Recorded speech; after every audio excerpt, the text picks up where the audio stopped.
I'm 57 years old and I've been happily married to my sweetheart for 26 years. We'll call her Lucy. She wasn't just my wife. She was also my friend from college. We knew each other for a decade before tying the knot. We were friends for 2 years. Then I pursued her romantically for another year. The rest of our years together were filled with beautiful moments. However, due to official circumstances, we had to live in different cities for several years. Despite the challenges of time and distance, Lucy and I have maintained a strong connection. She wasn't only my loving wife and the mother of our children, but also my closest friend from my college days. She understood me like no one else, which is why her betrayal shook me to my core. Just last week, we attended our college's alumni meeting, an annual event dedicated to our graduation 35 years ago.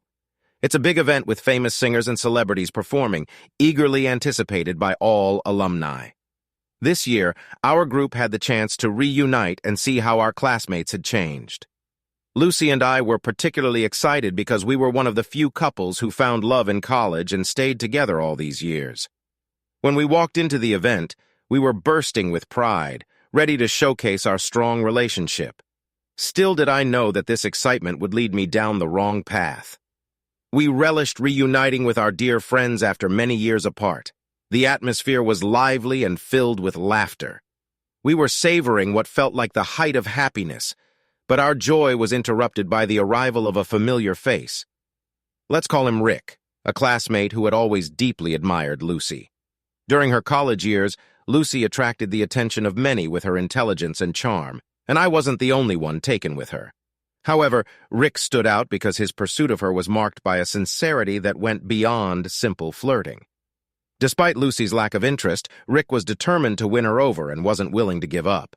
He persistently pursued her throughout his college years, even after learning about our relationship and her love for me. I remained a confident partner, paying no heed to his advances because I knew our bond was strong. Rick and everyone else were well aware that Lucy was exceptional, but he continued to pursue her. I distinctly remember the moment when Rick found out that Lucy had chosen to marry me. One day, he approached me with a text message claiming that Lucy had made a serious mistake, expecting me to take care of her as deeply as he thought I could. Lucy and I found his immaturity and idealism amusing and just laughed it off. After that incident, we no longer crossed paths with Rick and heard nothing about him, assuming he had finally moved on. After all, 35 years had passed since college, and we had been married for 26 years. But to our surprise, on the day of the reunion, Rick approached us again, fixated on the chapter of his life connected to Lucy. When he warmly embraced each of us, we reciprocated, but Lucy preferred a more reserved approach and chose to shake hands as Rick's gaze unsettled her. Rick took a seat across from Lucy, and his unusual intense gaze attracted everyone's attention in the room. Unable to bear the tension, I asked if he had brought his family to the reunion, hoping to change the subject. To my surprise, he told me that at 40, he had been briefly married but was currently single. Rick admitted that his marriage had ended in divorce, and I expressed my sympathy. Unexpectedly, there was a bitter tone in his response. "Well, you should be sorry. After all, you stole my love." This ridiculous statement was accompanied by hysterical laughter. In my younger days, such provocations might have led to a physical confrontation. But now, as we approach 60, such trivial matters don't hold much weight. Rick's lack of intimidation allowed him to brush off his comments. Rick was the type of guy who wouldn't be chosen for a sports team, a brash talker whose jokes fell flat. Although everyone heard his insensitive remark, no one reacted, and a tangible discomfort settled in the air. According to diffuse the situation, we collectively decided to ignore him. While it was clear that Lucy was particularly affected by his words, her silence spoke volumes. Nancy and I, our close college friend, recognized that Lucy was upset and took her aside. We tried to lift her spirits by advising her not to pay attention to the behavior of someone so obsessed and to enjoy the rest of the evening in peace. Understanding Lucy's tendency to overthink, we comforted her. According to Bring Back Her Smile, we tried to help Lucy recover and calm down.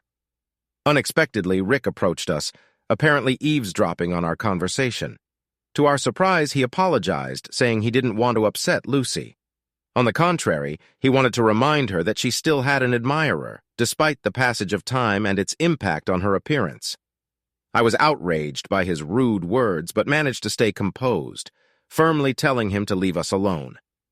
Rick was genuinely sorry for the trouble, and Lucy firmly asked him to give us some space, but Rick continued to stand his ground, urging Lucy to forgive him so we could enjoy the remaining moments of our final gathering. His words touched my heart, making me realize it was time to let go of the past and move forward. This evening marked the end of our meetings with old friends and classmates, highlighting the pointlessness of dwelling on the past. Following this, Lucy embraced Rick, urging him to let go of their story and not return to her in the future. Holding each other, we headed to the dance floor to enjoy the celebration. As others joined us, the atmosphere became more festive and enjoyable. After a while, I noticed that Nancy and Lucy were in conversation, and Rick was standing nearby. He seemed to be talking animatively and even dancing in a somewhat silly manner. Like this, I was relieved that the earlier conflict had been resolved, allowing us to reflect on our shared history in a positive light. Throughout the evening, I kept a close watch on Lucy to see how she was feeling. I couldn't help but notice that Rick was whispering something to her, but I hoped it was nothing to worry about. Lucy responded to Rick with a smile and a nod, which eased my concerns. I figured their conversation was probably harmless because Lucy would have scolded him if it was inappropriate. Having more confidence, I relaxed and enjoyed socializing with our friends and classmates. However, after about an hour, I realized that Lucy and Nancy were missing. At first, I didn't pay much attention because we were all catching up individually. But as time passed and they didn't return, I started to get worried. I actively began looking for them, growing increasingly concerned. I tried calling them, but they didn't answer, likely due to the loud music at the event. After waiting for about 30 minutes, Lucy finally showed up. But something seemed off. While her appearance remained the same, her behavior had inexplicably changed. She appeared like a completely different person, notably quiet and reserved, and she kept urging me to leave the event. Nancy joined us, but for the rest of the evening they didn't exchange a word, maintaining an awkward silence. Seeing that Lucy and Nancy avoided eye contact, I couldn't help but think they had a disagreement. I kept trying to get Lucy to explain why she seemed upset and wanted to leave early, but she stayed silent. Despite my desire to stay until the end of the party, Lucy's insistence on leaving forced us to cut the evening short. During the long journey home, Lucy stayed silent, and I grew increasingly concerned about her well-being. I asked her repeatedly about her condition, but she just said she was tired and needed rest. I was anxious because Lucy, who's usually full of energy, seemed upset for no apparent reason.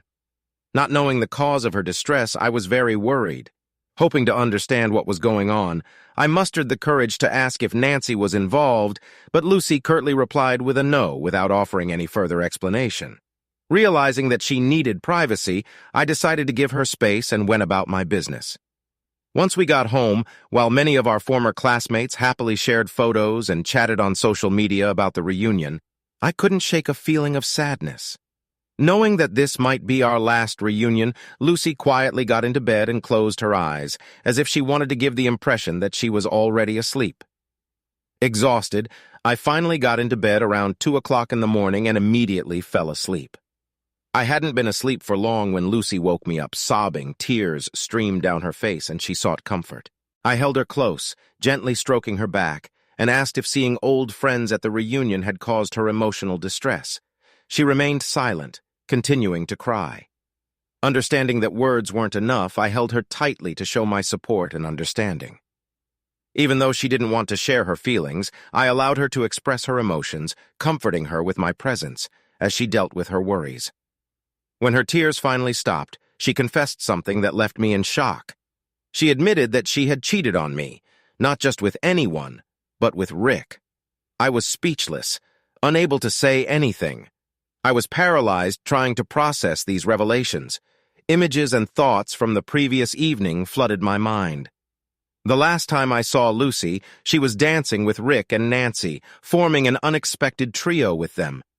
When she returned from the party with a grim expression, insisting on leaving immediately, it became clear that Nancy was aware of what had happened, which explained her upset behavior. Feeling helpless and unable to speak, I froze in place. Sensing my inner turmoil, Lucy finally decided to reveal the truth.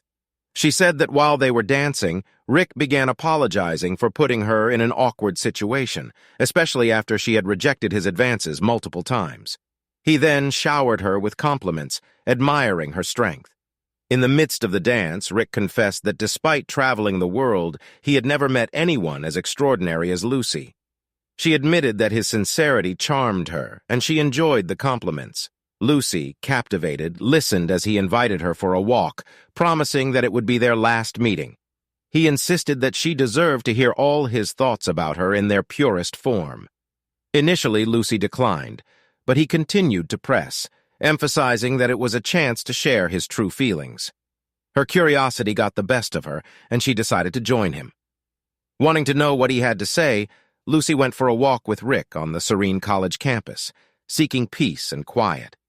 During their walk, Rick shared his long-standing love for her and confessed that he considered her the most extraordinary woman in the world.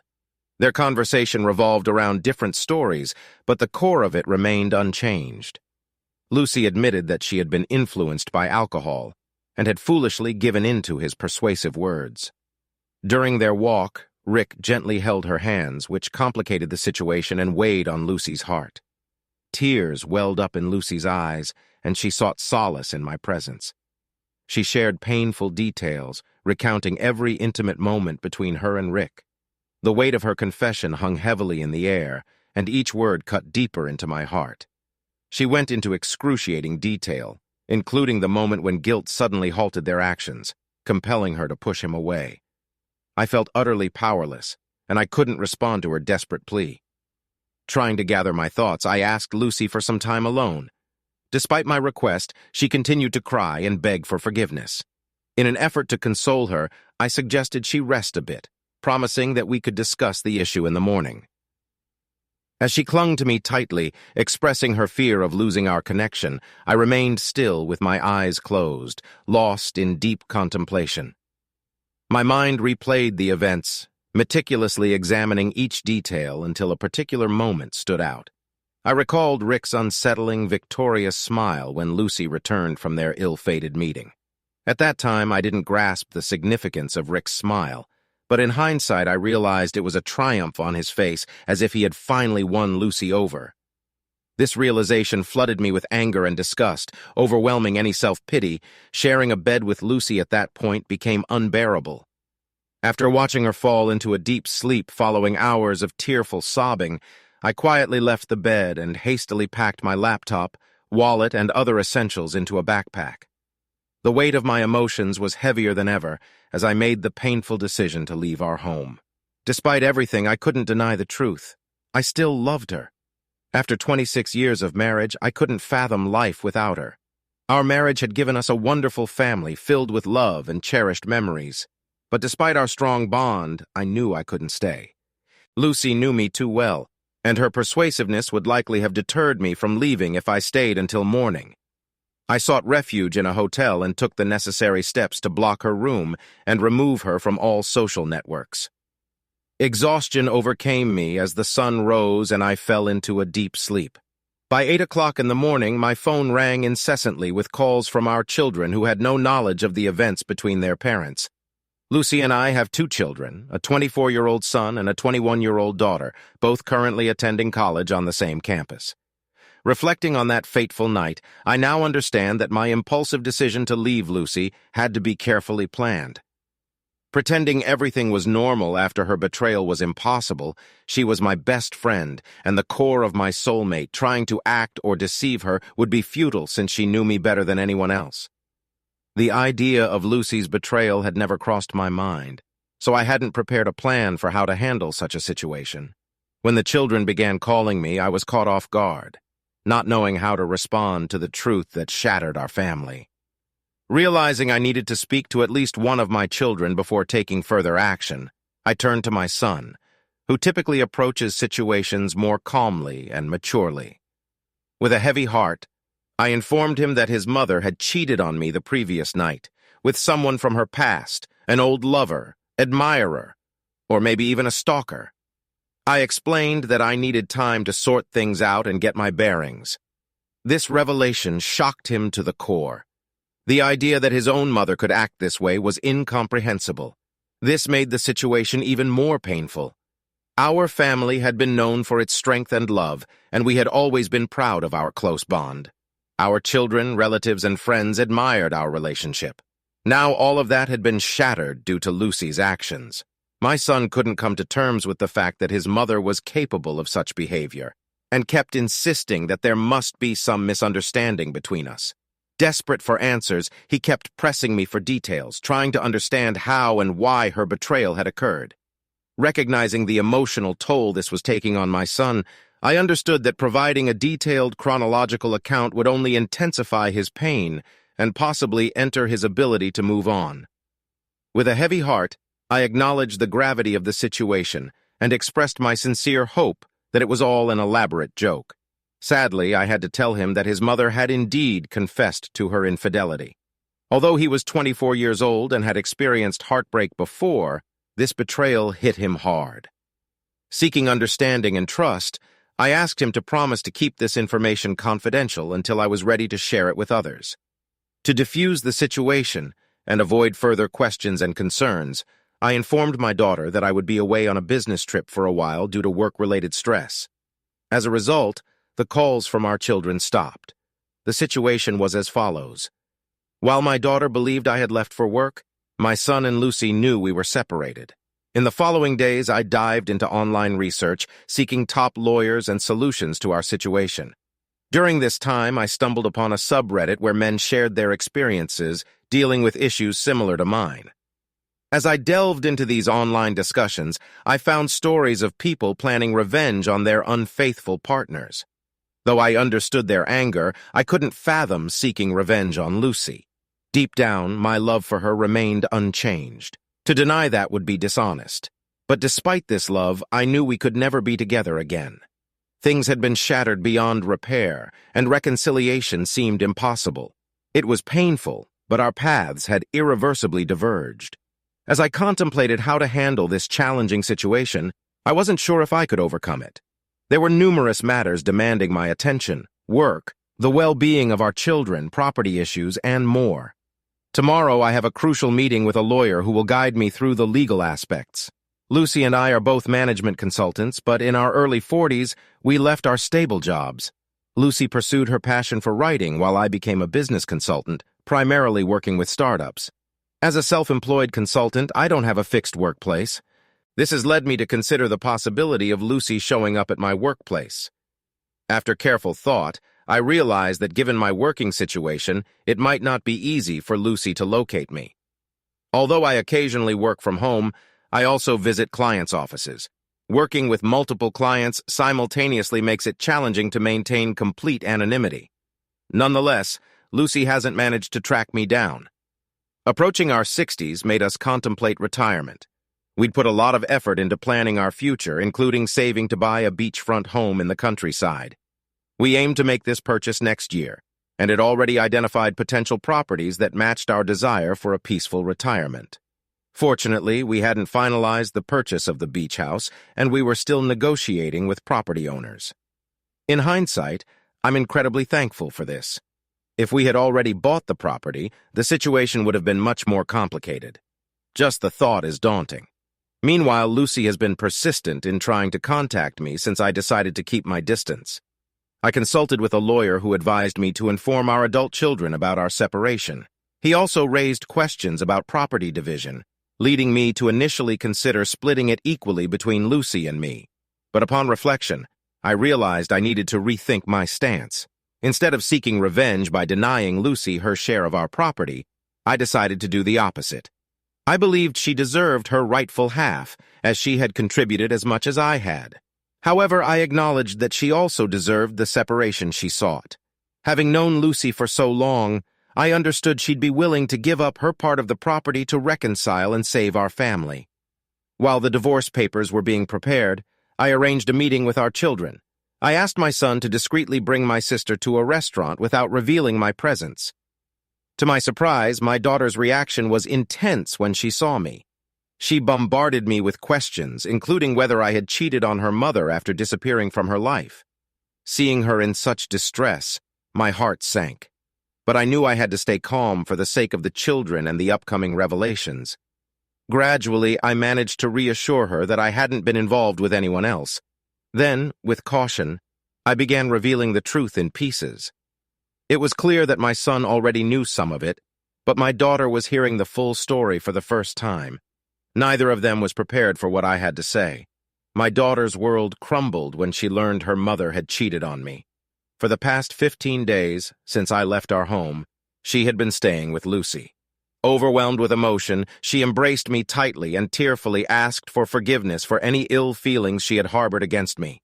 In a vulnerable moment, my children pleaded with me to consider giving our marriage another chance, but I remained firm in my decision to file for divorce. It was incredibly hard to see them cry, but they understood the depth of my pain and the importance of looking out for their own well-being. During this tough time, my children made a sincere commitment to stand by my side. I assured them that the decision to separate was made by me and their mother alone and wouldn't affect our love and support for them. My daughter expressed concern for Lucy's well-being, explaining that she was struggling with eating and sleeping. She mentioned that Lucy had gone from crying spells to restlessness and had been calling me continuously, deeply saddened by my absence and searching for me in my clients' offices, but every client informed her that I hadn't shown up at their offices for the past 2 weeks. Sensing her mother's anxiety, my daughter bravely asked Lucy if something had happened between us that she needed to know about. Lucy responded with silence to her daughter's question, and tears continued to flow incessantly. Unable to calm down, my daughter went to her room, isolating herself and succumbing to waves of sadness. Recognizing the emotional blow this had dealt to our children, I asked my daughter to stay home and support her mother during the divorce process. As we discussed Lucy's actions, I felt our children changing. Their initial sadness gradually gave way to anger, as they also felt betrayed by their mother's actions. They clearly bear the weight of the experiences and pain caused by the breakdown of our family. In this situation, we're all victims, but the blame for the destruction of our once strong family lies on one side. Despite the pain and betrayal caused by Lucy's actions, I'm determined not to let our children harbor hatred for their mother. On the contrary, I urge them to provide support during this difficult time. What happened next, however, was truly astonishing. A few days later, I received a message from Rick inquiring about Lucy's well-being. He brazenly stated that if I intended to divorce her because of her infidelity, then he was ready to intervene and take her for himself. In response, I made it clear that Lucy is a free woman who has the right to make her own choices. After our correspondence, I promptly blocked him, excluding any further contact with him from my life. Oddly enough, Rick's message didn't provoke much anger in me. I didn't want to be manipulated by this intruder. After all, I was never married to him, didn't love him, and didn't trust him. My deep connections were exclusively with Lucy, which is why her betrayal caused me such profound pain. It's not so much the feeling of insecurity that concerns me, but the emotional aftermath of her actions. If she wants to continue her relationship with Rick, it doesn't bother me. Since the divorce papers are set to be delivered today, I eagerly await my daughter's call to learn how Lucy reacted to this development. Meanwhile, I need to address a multitude of crucial issues, including property division, retirement planning, and ensuring the safety and well-being of my children. These tasks demand careful consideration and resolution as I work to establish a solid foundation for the future. Time has passed, and it was a challenging and stressful period as I worked to resolve various issues. I'm pleased to report that my divorce is now officially settled. But when Lucy received the divorce papers, her illusions about my temporary anger came crashing down. The reality of the situation hit her hard, and she struggled to come to terms with it. She had been living in a bubble, believing that my anger would eventually subside and we would reconcile. However, once she received the documents, this fragile bubble burst, revealing the truth about our separation. She persistently requested a meeting with me before signing the divorce papers, convinced she could persuade me against it. She was right, and if I had agreed to meet her, her persuasive words and magnetic presence might have swayed me. Nonetheless, I decided to stand by my decision, Prioritizing my emotional well-being, conflicting emotions overwhelmed me. Despite still loving Lucy deeply and finding it painful to witness her deteriorating condition, I couldn't ignore the damage to our family and neglect my self-respect. I realized she had taken me for granted, destroying the foundation of our once strong love. As much as I wanted to save her from becoming a shell of her former self, I knew I couldn't continue living in such a toxic environment. My daughter contacted me, expressing concern about Lucy's fragile state and informing me that Lucy had been hospitalized due to depression. Additionally, the financial burden caused by her actions fell on her shoulders, further reinforcing my confidence that despite the difficulty of watching her suffer, I had made the right decision for myself and our family's well-being. Lucy's refusal to take any medication or supplements to maintain her health worsened her condition, necessitating a switch to a liquid diet. Some might view my actions and apparent indifference to her deteriorating health as those of a ruthless and selfish person. They may question whether I truly loved Lucy. To such conclusions, I respond as follows. Without experiencing the profound pain of betrayal, it's challenging to fully grasp the depth of my suffering and the complexity of my emotions. Describing my love for Lucy as mere adoration would be an understatement. I cherished her, worshipped the ground she walked on, and was her biggest fan and soulmate. Nearly 3 decades together, she wasn't just the love of my life, but also the mother of our children. Rick, in his own way, was right. Finding a woman like Lucy is exceedingly rare, distinguished by intelligence, talent, empathy, and all the qualities one could desire in a partner. I tried to care for her and treat her as such, but her actions toward me showed no reciprocation of love and trust. The deep connections were exclusively with Lucy, which is why her betrayal caused me profound pain. It's not so much the feeling of insecurity that troubles me, but the emotional aftermath of her actions. If she wishes to continue her relationship with Rick, it doesn't concern me. As the divorce papers are set to be delivered today, I eagerly await my daughter's call to learn how Lucy reacted to this development. Meanwhile, I must address various critical issues, including property division, retirement planning, and the well-being of my children. These tasks require careful consideration and resolution as I work to build a solid foundation for the future. Surprisingly, Nancy didn't act surprised at all. She claimed to already know why we had separated. Curious, she started calling me to learn the details of how I discovered Lucy's infidelity. I informed Nancy that Lucy had admitted to being unfaithful. Nancy apologized and mentioned that she had previously warned Lucy about Rick and advised her not to spend time alone with him. Regrettably, Lucy chose to disregard Nancy's advice, but Nancy also shared a version of the story that differed from what Lucy had told me. According to Nancy, she and Lucy were happily dancing when Rick joined them and made advances on Lucy. She kept whispering in her ear, which made me doubt Lucy's explanation that it was an apology. Nancy's account painted a different picture, casting suspicion on Rick's intentions and Lucy's involvement. Nancy expressed her dissatisfaction with Rick's advances and tried to intervene, noticing significant changes in Lucy's behavior. To Nancy's surprise, she discovered that Lucy enjoyed talking to Rick, which deeply concerned her.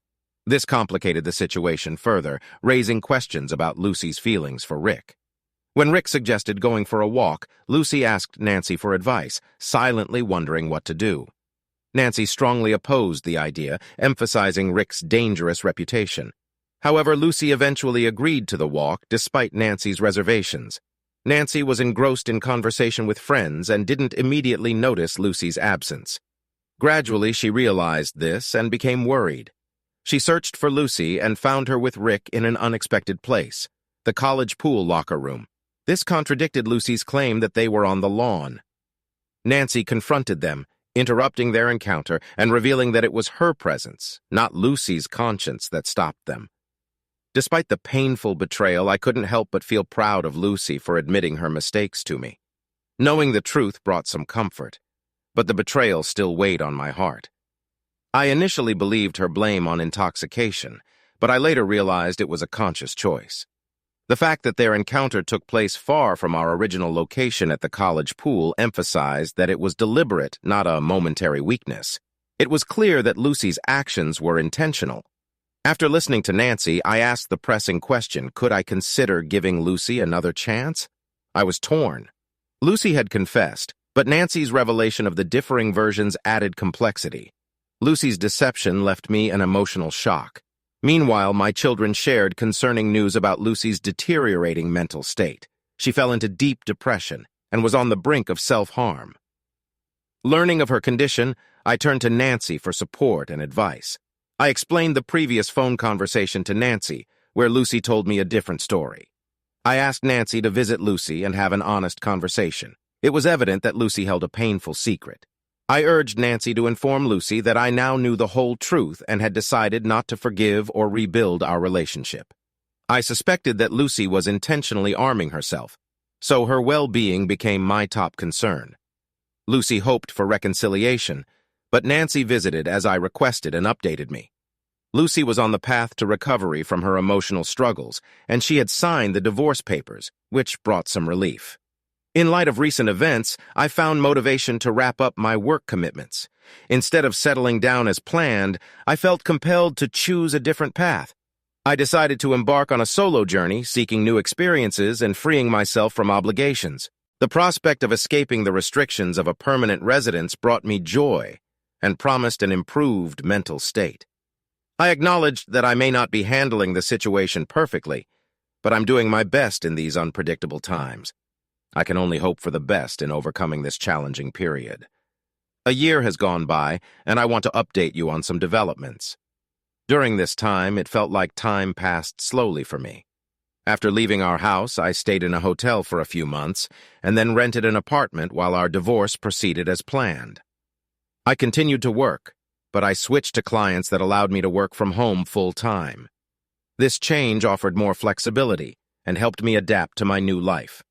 Concerning our property division, Lucy received 50% of the money we had saved for our retirement home. Though it was tough to part with that money, I understood the importance of a fair split during our divorce.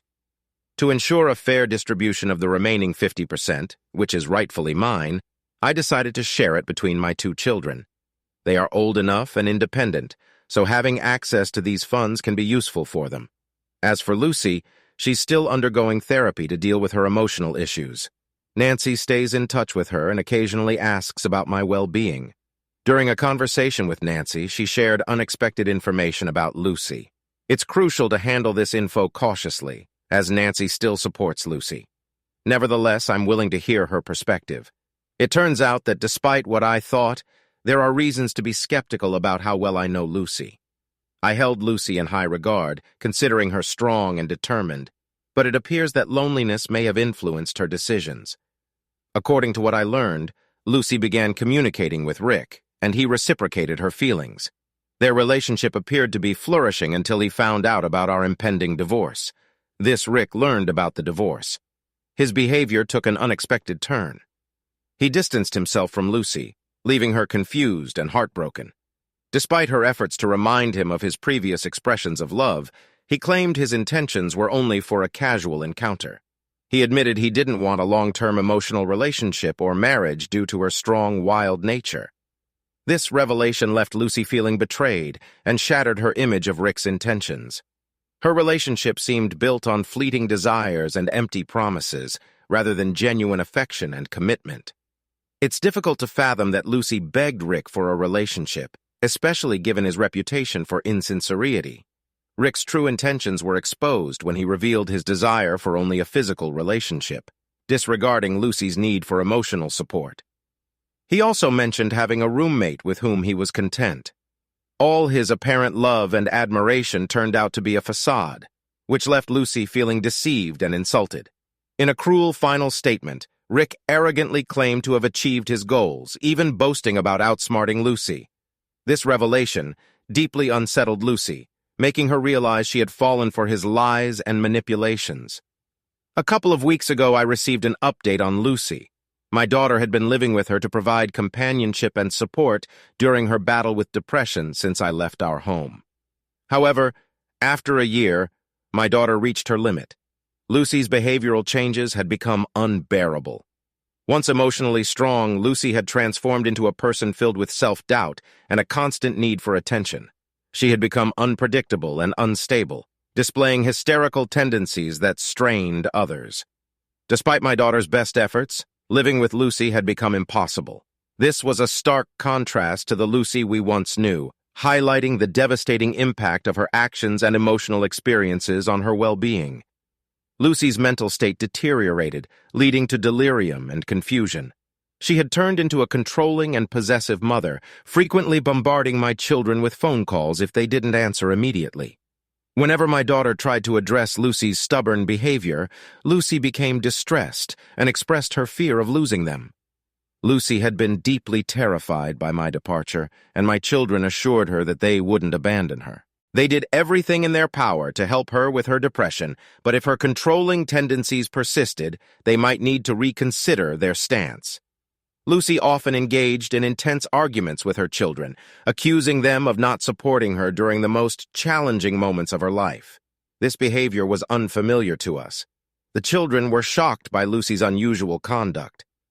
Ultimately, they had a heated argument with her, making it clear that her actions had disrupted everyone's lives. Our once caring, reliable, and joyful family had become fragmented and distorted. It was hard for Lucy to accept that her own children held her responsible for these events. 2 weeks ago, my daughter decided to leave home. She informed me that she had done everything possible to help Lucy, but couldn't put her own life on hold to care for her. I believe my daughter's decision was reasonable. It's crucial for her to move forward, just as it's essential for Lucy to take responsibility for her life.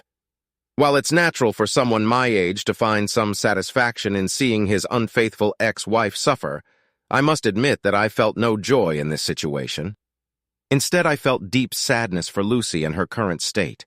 Her poor decisions have led to a lifetime of suffering, and I genuinely hope she can recover her former self, regaining confidence and strength. Over the past year, I've traveled to 4 different countries. It has been an incredible journey, experiencing diverse cultures, savoring local cuisines, and embracing entirely new ways of life.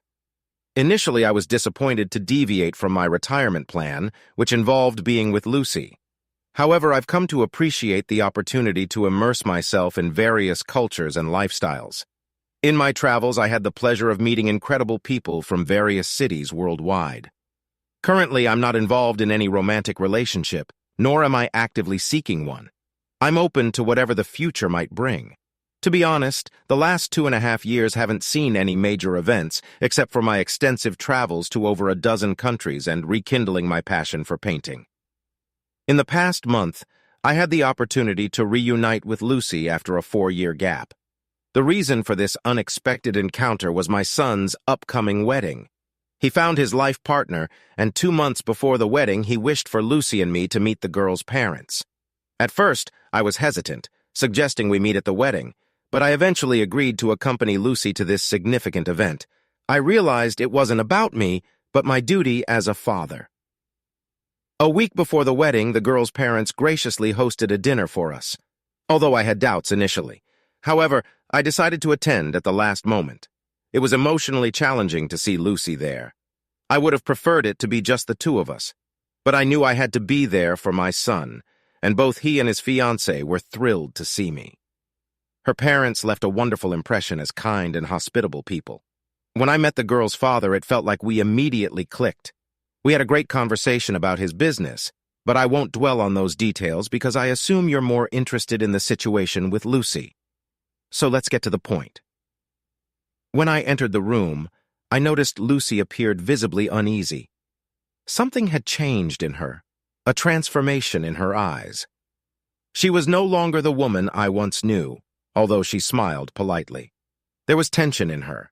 It was evident that she had distanced herself from me over time. Despite the years that had passed, Lucy still had her characteristic long hair, a consistent feature of her character, but I couldn't help but notice that these 4 years seemed to have taken a toll on her more than I expected. As we sat at the table, it turned out that my son hadn't disclosed the nature of our past relationship to the girl's parents.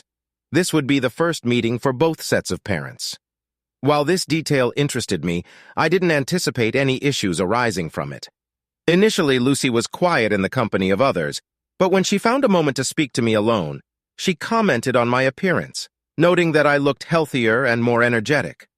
I agreed and mentioned that I had intentionally removed all toxic elements from my life. This confession momentarily surprised her, and she discreetly looked around to ensure no one overheard our conversation. She curiously inquired about my current romantic status, but I deftly evaded the question, firmly stating that it shouldn't concern her. Without our conversation, I tried not to focus on her, but engaged with the other guests.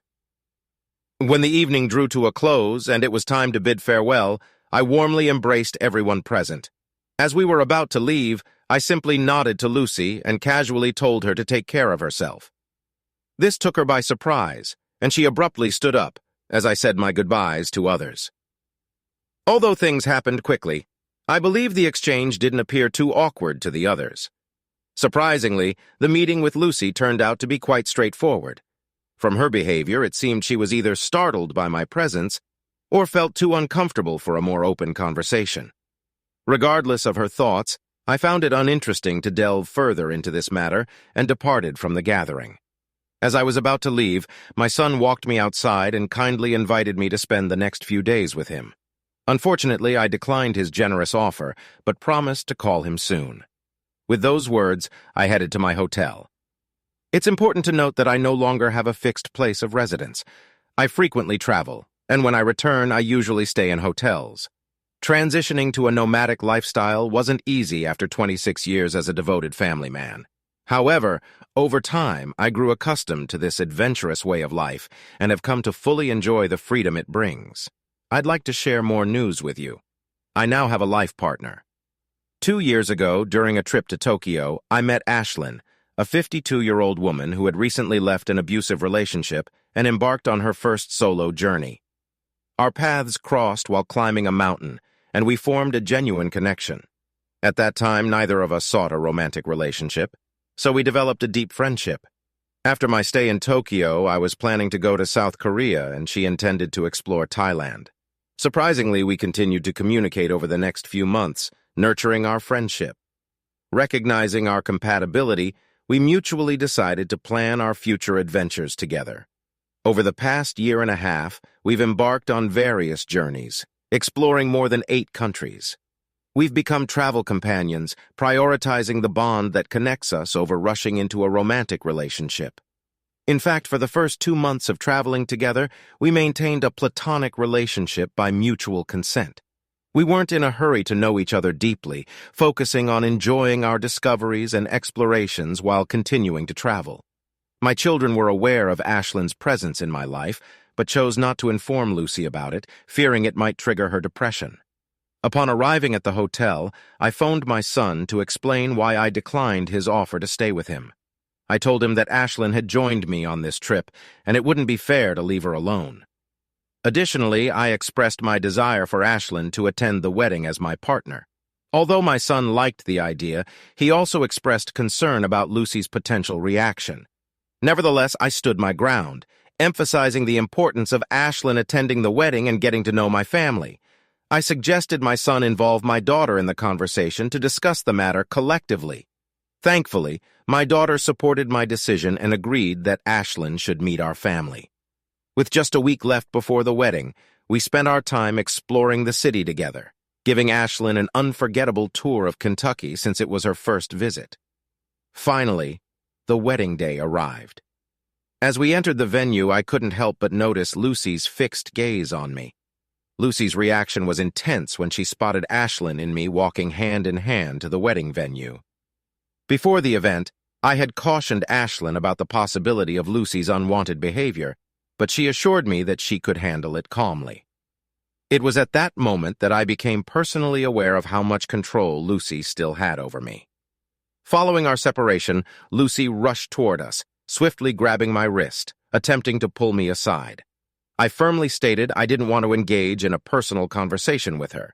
She posed direct questions, inquiring if Ashlyn was my girlfriend and if I intended to marry her. I firmly replied that it was none of her business. With growing attention from other guests who noticed Lucy's tears and anger, I asked her to leave us alone. The wedding was about to begin, and her actions were disturbing the joyful atmosphere. My daughter tried to mediate and calm her mother, but Lucy stubbornly resisted. She implored her, stressing that her actions were spoiling the wedding for everyone. Lucy raised her voice, displaying her indifference to the situation. In response, my typically soft-spoken daughter intervened and became resolute. Not only did she maintain her composure, but she continued to give Lucy a stern and memorable lesson. I was taken aback by our daughter's unexpected outburst. With strong yet controlled anger, she conveyed a harsh truth that had been buried for too long. She reminded Lucy that they were supposed to enter the wedding hall together as a family. Instead, Lucy's involvement with someone else was seen as an act of betrayal. My daughter presented Lucy with two options: accept the situation and move on, or my daughter would ensure her removal from the wedding before it started. The gravity of her words left no room for negotiation or further disruption.